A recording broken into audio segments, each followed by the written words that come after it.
I started freeze drying breast milk in order to have our freezer space back, but honestly, the benefits of freeze drying have totally won me over. Freeze drying basically takes frozen breast milk and sublimates 98% of the water out of it, leaving a bone dry powder in its place.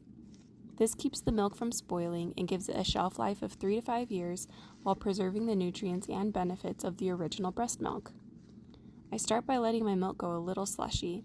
I could freeze dry the milk in frozen blocks straight out of the bag, but I realized early on that it is more difficult to freeze dry that way because the blocks of breast milk are usually disproportionate, too tall for the tray shelves, or have fatty clumps that separated as the milk froze, each making it much harder or take much longer to thoroughly freeze dry. By letting it go a little slushy first, I can ensure an even freeze drying process and be sure any separated fats can mix into the milk first so it can freeze dry properly. Each tray is weighed and cataloged, minus the weight of each collection bag. In this case, each Lanzano bag weighs about 4 grams.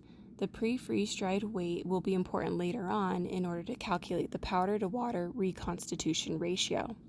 I transfer over any other important information like the dates the milk was pumped, time of the day it was pumped, and if I was on a specific diet.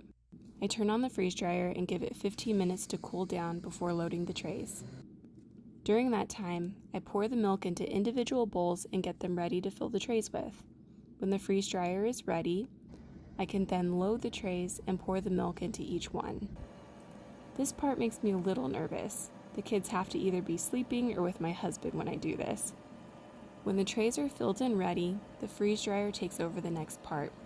Since I loaded the milk only partially frozen, the freeze dryer will first need to go through the process of refreezing it completely. Then it will use heat to sublimate the water from the milk, or turn it directly from a solid to a gas. Usually the freeze dryer will be able to detect if any moisture is left in the milk, but I always check it and add several more hours to be sure it is completely dry. Understandably, the more milk that needs drying, the longer it will take. Stay tuned for part 2, where I will show you how the milk looks when it's ready and how to store it away.